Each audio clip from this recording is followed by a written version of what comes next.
امام صاحب کو دعا کتنی لمبی کرنی چاہیے؟ امام صاحب کی دعا دو ہے، ایک تو وہ ہے جس نماز کے بعد سنن موقدہ نہیں ہے، عصر فجر، لمبی دعا مانگے، مقتدی بھی لمبی، بے شک جو مرضی کرے، لیکن جن نمازوں کے بعد سنن موقدہ ہیں، ظہر، مغرب اور عشاء، ان تینوں میں مختصر دعا مانگنی چاہیے۔ حتیٰ کہ ام المومنین سے عائشہ رضی اللہ عنہ فرماتی ہیں حضور صلی اللہ علیہ وسلم اتنا پڑھتے تھے اللہم انت السلام و منک السلام تبارک یا ذی الجلال والاکرام، اور کھڑے ہو جاتے۔ بعض جگہ آتا ہے حضور صلی اللہ علیہ وسلم یہ پڑھتے تھے لا الہ الا اللہ وحدہ لا شریک لہ، یہ چوتھا کلمہ آخر تک، اور پھر پڑھتے تھے اللہم لا مانع لما اعطیت اللہم لا معطی وغیرہ۔ یہ ساری دعائیں دو پڑھ کے سنتوں کے لیے جلدی کرتے ہیں۔ جمعے کی نماز میں بھی حضور صلی اللہ علیہ وسلم مختصر دعا، پھر اپنے گھر میں تشریف لے جاتے تھے۔ اب گھر جا کے وہ 6 رکعتیں پڑھتے تھے، 4 پڑھتے تھے، اس میں ہے اختلاف۔ تو صحابہ رضی اللہ عنہ نے 4 کو ترجیح دی ہے، سیدنا علی رضی اللہ عنہ 6 پڑھتے تھے، ابن مسعود رضی اللہ عنہ 4 پڑھتے تھے۔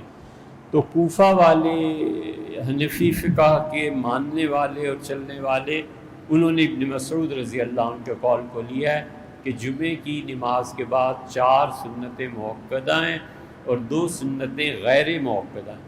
اس میں صحابہ کرام رضی اللہ عنہ کا اختلاف ہے، تو کون فیصلہ کر سکتا ہے؟ پھر تحریر فرماتے ہیں کہ ایک نماز کے دوران کتنی بار، یا ایک فرض کے بعد، پھر سنتوں کے بعد، سنتوں کے بعد کوئی دعا ثابت نہیں ہوئی، پھر درس کے بعد، پھر ذکر اذکار کے بعد۔ دیکھیں فرض نماز کے بعد ہی دعا ہے بس، اس کے بعد انسان کے انفرادی اعمال ہیں۔ سنتوں کے بعد دعا مانگتا ہے تو ہوگی، اس کو کوئی مسئلہ کرے، ہم کیوں منع کریں؟ وطر کے بعد دعا لمبی مانگتا ہے، بیٹھا رہتا ہے، بے شک کرے، ہم کیوں منع کریں؟ مسئلہ تو یہاں سے شروع ہوتا ہے جب ہم کہتے ہیں کہ تم یہ کیوں غلط کام کرے؟ بھی دعا مانگ رہا ہے، اس کی ہوگا مسئلہ، کوئی ضرورت پیش، یا اللہ سے مانگنے کو جی چاہتا ہوگا، کیوں آپ اسے کہتے ہیں غلط؟ لیکن ان چیزوں کو لوگوں کے لیے لازم کر دینا اور لوگوں کی عمل کی آزادی کو سلب کر لینا، یہ کبیرہ گناہ ہے۔ جہاں اللہ نے لوگوں کو پابند کیا ہے، اسی کے متعلق لوگوں سے تقاضا کیا جا سکتا ہے کہ یار یہ کام نہیں، اللہ نے پابند کیا۔ جہاں اللہ نے لوگوں کو حضور صلی اللہ علیہ وسلم چھٹی دی ہے، وہاں کون ہوتا ہے پابند کرنے والا؟ سیدھی سی بات، جہاں ثابت ہے وہاں ثابت ہے۔ اس لیے کوئی ذکر اذکار کرتا ہے، تسبیحات پڑھتا ہے، اس کے بعد بیٹھ جاتا ہے، اللہ کو یاد کرتا ہے، عصر کے بعد اللہ کو یاد کرنا چاہیے۔ یہ 2 وقت جو ہے نا بہت برکتوں والے، ہو سکے تو کبھی بھی عصر سے مغرب تک کوئی کام کرے ہی نہ، بس بیٹھ کے اللہ کو یاد کرے۔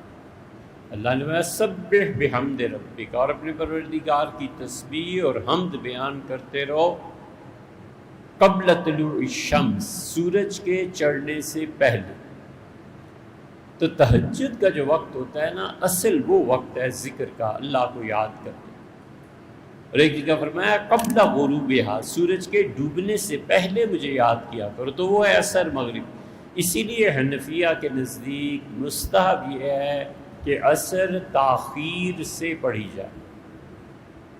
سورج 7:15 بجے غروب ہو رہا ہے، عصر 6:15 بجے پڑھی جائے، تو 6 تو ویسے ہی بچ جائیں گے، 10-15 منٹ نماز میں لگ جائیں گے، اور باقی جو پون گھنٹہ رہ گیا نا، اس میں خدا کو یاد کرے، اللہ کو۔ یہ 2، اسی لیے قرآن کہتا ہے کہ اگر تمہارا جھگڑا ہو جائے مالی معاملات میں، تو جس پہ تمہارا دعویٰ ہے نا، جس نے تمہارے پیسے ہڑپ کر لیے، جس پہ الزام ہے، من بعد صلاۃ العصر، مسجد میں ممبر کے پاس اسے عصر کی نماز کے بعد کھڑا کر کے اسے کو قسم کھا کہ تو نے ہمارے پیسے نہیں دیے۔